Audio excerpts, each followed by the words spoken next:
सांगली शहरामध्ये वाढीव घरपट्टीच्या विरोधात आज सर्व पक्षीय सर्व संघटना आणि संपूर्ण सांगली शहरातून नव्हे तर सांगली जिल्ह्यामधून आज तीव्र आंदोलन महापालिकेवर तीव्र आंदोलन होत आहे। तुम्ही कोणत्याही प्रकारे जर आमच्यावर कर जाणीवपूर्वक लादत असाल तर आम्ही कदापि सहन करणार नाही। ते आज सांगली जिल्हा दाखवून देणार आहे। हे भाजपचं जे महापालिकेमध्ये जे प्रशासन आहे आणि हे मस्तवाल सत्ताधीश आहेत त्यांना आज जाब विचारायची वेळ आलेली आहे। आज तुम्ही जो काही आमच्यावर अन्यायाने अत्याचार कराल आणि आमच्यावर जर लादाल तर हे आम्ही सहन होऊ देणार नाही। हे आज तीव्र आंदोलनातून दाखवून देणार। आपल्या मूल्यावर हे आधारित जे आहे ते अतिशय अन्यायकारक आहे, कारण हे जनतेला सामावून घेऊन त्यांच्याशी चर्चा करून विचार करून महासभेत हा विषय ठेवून हे होणं गरजेचं आहे। पण ते सत्ताधारी लोकांना काय वाटतं आहे आमची मेजॉरिटी आम्ही काही करू शकतो, हा जो त्यांचा मस्तवालपण आहे त्यांची मस्ती जी आहे ती आज ठेचून काढण्याशिवाय पर्याय नाही। आता बऱ्याच घरपट्टींमध्ये छपाई करत असताना उपयोगिता कर छापले गेलेले आहेत, काहीवरती छापलेले गेलेले नाहीत, त्याबद्दल काय आहे? उपयोगी कर जे आहे ते न छापता हे छुपे त्यांचे एजंट आहेत, त्यावरून त्यांना जनतेमध्ये संभ्रम आहे। लोकांना हे कळत नाही आहे हे नेमकं काय आहे, त्याचा हे गैरफायदा हे प्रशासन घेत आहे। राष्ट्रवादी काँग्रेस पार्टी शरदचंद्र पवार पक्षाच्या वतीनं याचा आम्ही तीव्र निषेध करतो आणि संपूर्ण या आंदोलनाला सांगली शहर बंदला आमच्या पक्षाच्या वतीनं तीव्र पाठिंबा। नमस्कार। महानगरपालिकेने जी आता घरपट्टी वसुलीची मोहीम राबवत आहे आणि ही घरपट्टी मुळातच वाढीव घरपट्टी आहे आणि ही अन्यायकारक आहे।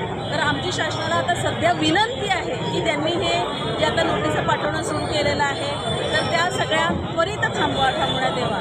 जर ह्या थांबवल्या नाही आणि लोकांनी जर घरपट्टी भरली नाही आणि ह्याच्यावर जर दंड आकारले गेले तर मात्र आम्हाला मग याच्यापेक्षा मोठं आंदोलन करावं लागेल आणि तेव्हा मग आम्ही मागे पुढे पाहणार नाही। सर्वपक्षीय जी घोषणा होती की जोपर्यंत निर्णय होत नाही तोपर्यंत वाढीव घरपट्टी रोड रद्द होत नाही तोपर्यंत आपण वेगवेगळी आंदोलनं केलेली आहेत। आजचा बंद 100% यशस्वी झालेला आहे।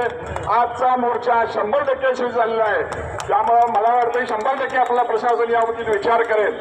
मालमत्ता करामध्ये रेडी रकणार दर धरलेले आहेत आणि ते रेडी रकणार दर आहेत ते सदनिकेचे दर आहेत, म्हणजे फ्लॅट सिस्टीमवरचे जे फ्लॅट असतात ते दर आहेत। आपलं म्हणणं आहे की सदनिकेचे दर आम्हाला सर्वसामान्य माणसाला मान्य नाही, कारण त्यामुळे बैठ्या घरा जमिनीवर ज्यांचे घर आहे त्या लोकांच्यावर अन्याय होणार आहे, त्या लोकांच्या घरपट्टीमध्ये 20 ते 30% फरक पडणार आहे। त्या जमिनीवर इमारत बांधलेली असते त्यावेळी जमीन आणि बांधकाम क्षेत्रावरील वेळी एकतर धरलेला असतो, प्लस हे सोडून परत पूर्ण प्लॉटच्या वर डबल आकारणी या ठिकाणी बिलामध्ये केलेली आहे, नोटिशीमध्ये केलेली आहे, ती आम्हाला मान्य नाही।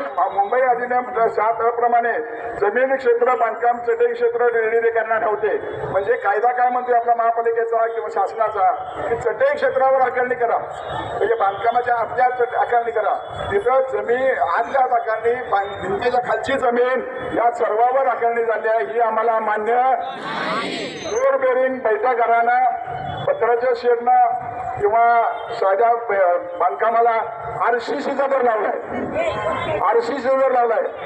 आयुक्तांच्या म्हणण्याप्रमाणे सर्व नागरिकांना नोटिसा प्राप्त झालेल्या नाही आहेत, ज्यांना नोटीस मिळाली नाही त्यांनी महापालिकेमध्ये येऊन ऑफिसमध्ये घेऊन यावे। मग यात कुठला हा कायदा काय हुकुमशाही झाली काय हिटलरशाही झाली?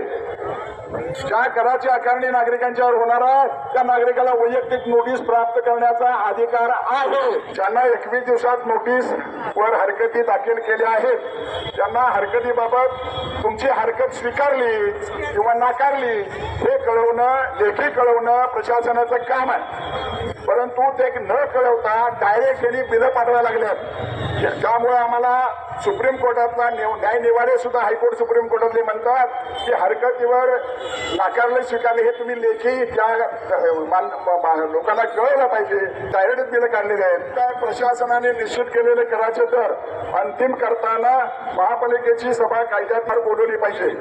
परंतु 10 फेब्रुवारी 2020ला महासभा या ठिकाणी येऊन सुद्धा आज अखेर अजेंड्यावर प्रशासनाने विषय घेऊन महासभेसमोर विषय आणलेला नाही. नगरसेवक आणला का? एक जर खाली सुद्धा हा प्रस्ताव काही नगरसेवकांनी देऊन सुद्धा याच्यावर चर्चा घडलेली आणि हे अत्यंत सेम सांगली मिरज कुपवाड शहर महापालिका ही ड वर्गातली आहे. आपलं क्लासिफिकेशन आहे ते ड वर्गातलं आहे आणि कोणताही कर निश्चित करत असताना आपल्या शहरातील सांगली मिरज कुपवाड या ठिकाणची आर्थिक लोकांची भौगोलिक आणि सामाजिक परिस्थिती विचारात घेऊन त्या ठिकाणी कोणत्याही कराची आकारणी झाली पाहिजे.